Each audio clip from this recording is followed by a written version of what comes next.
Written 1 year ago, an opportunity. Walking out of the bank on a Wednesday, I bumped into a homeless man. He said, "Excuse me, sir, but," and I turned and said hello.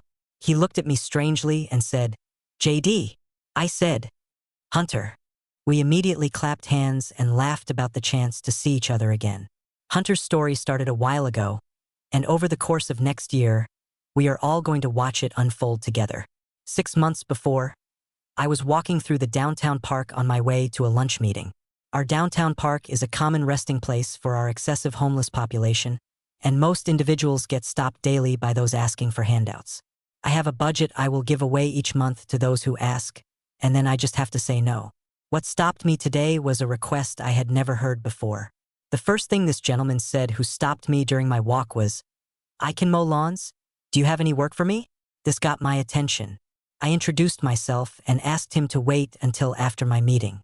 Hunter and I then went to grab a sandwich together so I could hear his story. Hunter had come to Lakeland from Atlanta and thought he had a job in the bag. That company didn't hire him, and he was stuck with no money and no place to live. Hunter was spending his nights in the homeless shelter we have here. Each day he would get up, go to the recruiter's office to get told there were no jobs, and then head to the park to do his own research. As Hunter and I ate, I checked Craigslist from my phone for every potential job he would be fit for in the area. If you think you have a tough time getting a job, try not having a home, transportation, phone, or email.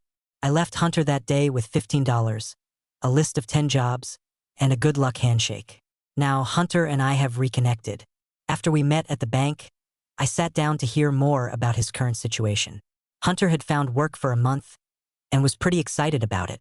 However, that job had eventually fell through. He started to smile as he told me about the insiders, people who live and work inside. Hunter realized there is a different attitude and perspective from those who get to work for a living. In his words, "I want to be around the people that are positive. They aren't drinking every morning, they know how to keep track of their money, and they are trying to improve their lives. Some of the people in the shelter are just stuck, you know? They are just fine living like that. Well, I'm not. I want to work and have a place to live. And I want to be able to help others find a way to control their lives and get better. Someone needs to tell them not to drink all day, how to find a job, how to be responsible. I wish I could do that." That night, I made Hunter a business deal.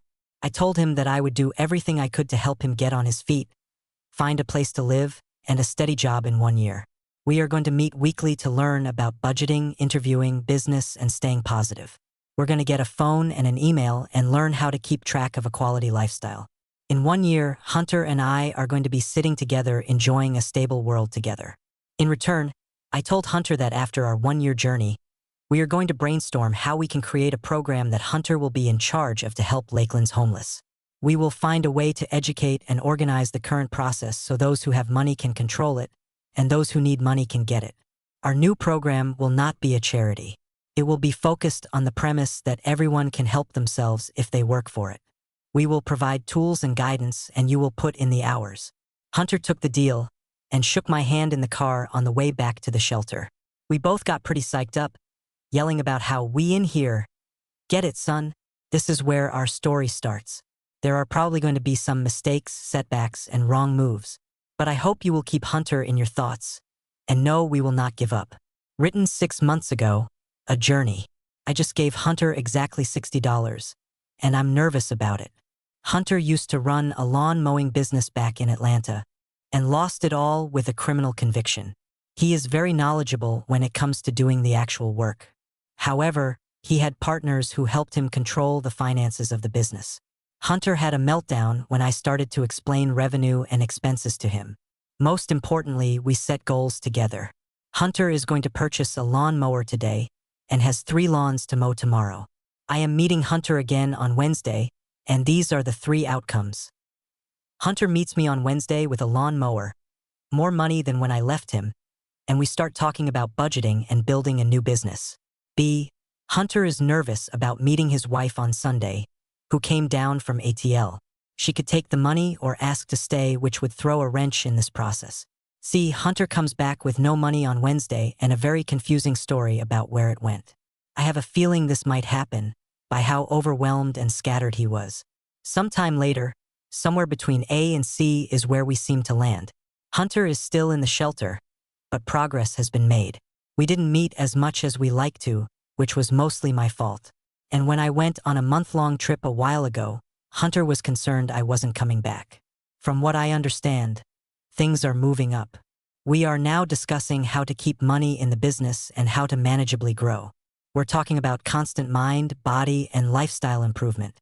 During one of our meetings, I told Hunter that I would do anything for him except give him more money. Now, we're starting to have exciting conversations instead about how to reconnect with his family, grow as an individual, and become a happier person. Present day, powerful progress. Let's revisit Hunter now. Hunter owns multiple pieces of lawn care equipment and works with a friend to transport them to where he needs to be next.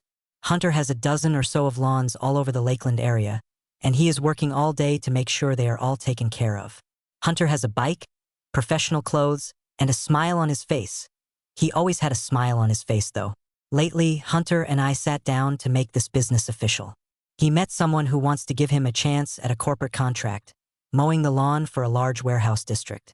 Unfortunately, we had to miss this opportunity. In order to provide service professionally, Hunter needs a business license and insurance, which we can't afford right now. This was an important lesson we both learned.